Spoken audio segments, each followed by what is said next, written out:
You ask Tiger to solve.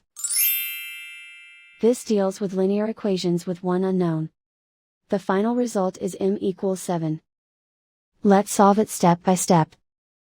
Group all constants on the right side of the equation. Add 3 to both sides. Simplify the arithmetic.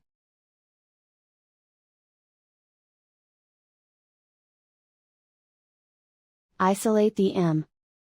Divide both sides by 2.